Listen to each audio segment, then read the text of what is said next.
विकट कामनाओं को देता हुआ चुनौती, चला वियोगी, काम कामना हुई कामिनी से निंदित होकर उपयोगी। अरे पा जाती संतोष वासना अगर गले लग जाती रत्ना, पा जाती संतोष वासना अगर गले लग जाती रत्ना, तो फिर कैसे बनते हुलसी सुत तुलसीदास अगर मिट जाती प्रेम पिपास, अगर मिट जाती प्रेम पिपास। यहाँ की जो देवियां थी वो वासना से युक्त नहीं थी। क्यों गाया जाता है आपका इतिहास आज तक, क्यों हम नहीं भूल रहे उसको आज तक? क्योंकि देवियां जो थी उनके जीवन में वासना नहीं थी, सादगी सौहार्द की प्रतीक देवियां थी। मैं कई बार सोचती हूँ, विचार करती हूँ, आपने तुलसीदास का नाम सुना है ना? पढ़ा है, माता जी कह रही पढ़ा है। अच्छा, उन्होंने एक महाकाव्य लिखा है, क्या नाम है उसका? रामचरितमानस। और वो रामचरितमानस इतनी प्रसिद्ध है कि घर घर में गाई जाती है, घर घर में पढ़ी जाती है, रामचरितमानस का पाठ होता है।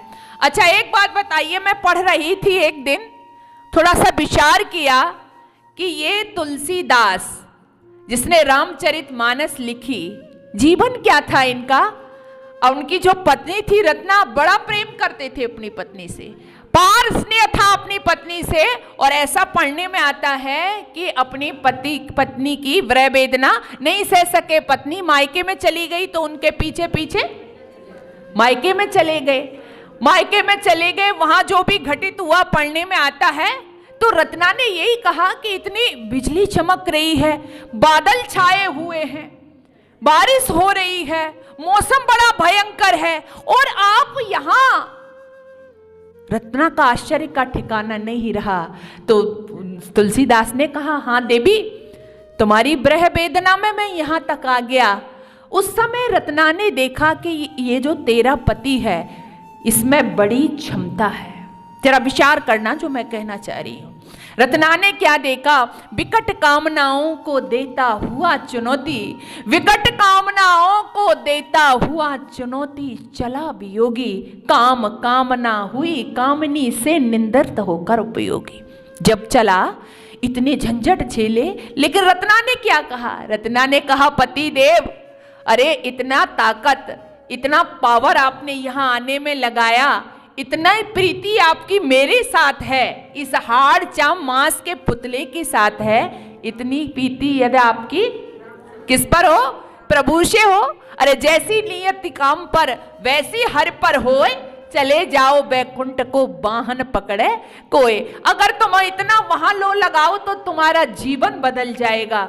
रत्ना के नहीं शब्दों ने झकझोर दिया तुलसीदास को।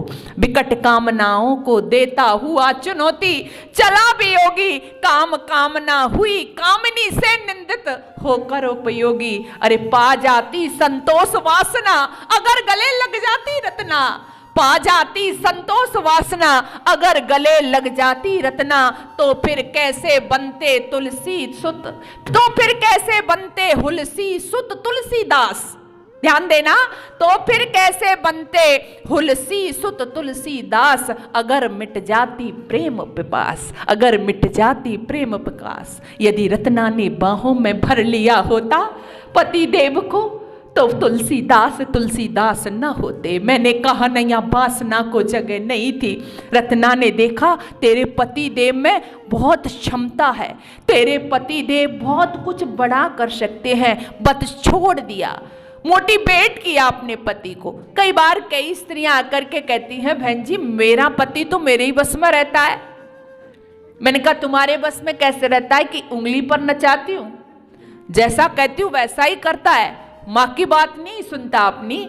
मैंने कहा अच्छा देवियों ध्यान देना, किसी बड़े लक्ष्य के लिए, किसी बड़े लक्ष्य की प्राप्ति के लिए अपने आलिंगन से मुक्त कर देना, ये रत्ना जैसी देवी ही कर सकती है। बाकी तो होती साधारण जैसी देवी, वो रत्ना साधारण नहीं थी। साधारण स्त्री होती तो उसको गर्व होता, मेरा पति मेरे प्रेम में है ना, इतनी विकट परिस्थिति है और यहां तक मेरे पीछे पीछे आ गया, उसको इस बात पर गौरव होता।